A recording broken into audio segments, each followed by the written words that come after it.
క్రైస్తవ్యం దూషింపబడడానికి main reasons ఏంటో తెలుసా? ఇటువంటి ఎదవల వల్ల. సారీ ఫర్ మై వర్డ్స్, కానీ ఎలాంటి సిచ్యువేషన్ ఒక క్రైస్తవ స్త్రీకి, క్రైస్తవ కుటుంబానికి జరగడం, అది కూడా క్రైస్తవ సంఘంలో, క్రిస్టియన్ కమ్యూనిటీలో జరగడం అనేది చాలా బాధాకరమైన విషయం. సారీ ఫర్ మై వర్డ్స్, చాలా అంటే చాలా దుఃఖంతో, చాలా అంటే చాలా బాధతో మాట్లాడుతున్నా. క్రీస్తు బోధ తప్పిపోయింది. క్రీస్తుని అనుసరించడం మానేశారు. క్రీస్తు చూపించిన ప్రేమను వదిలేశారు. ఆ యొక్క గ్రేస్, కృపను వదిలేశారు. ఈ తల్లి మాట్లాడుతూ ఉంటే హృదయం తల్లడిల్లిపోతుంది ఇక్కడ. అటువంటిది కాళ్ళు పట్టుకున్నా సరే వాళ్ళు ఆ స్థలం ఇవ్వలేదంటే వాళ్ళని ఏమనాలి? క్రీస్తుని అనుసరించే వాళ్ళైనా సంఘాన్ని పరిపాలించేది. అరే, అటువంటి వారి మీద యాక్షన్ తీసుకోవాలి ఖచ్చితంగా.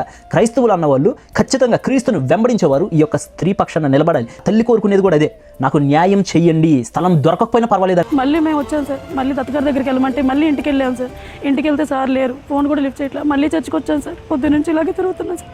ఇప్పుడు కూడా మళ్ళీ దత్తగారితో మళ్ళీ మాట్లాడదామని వచ్చి రిక్వెస్ట్ చేస్తుంటే ఏంటో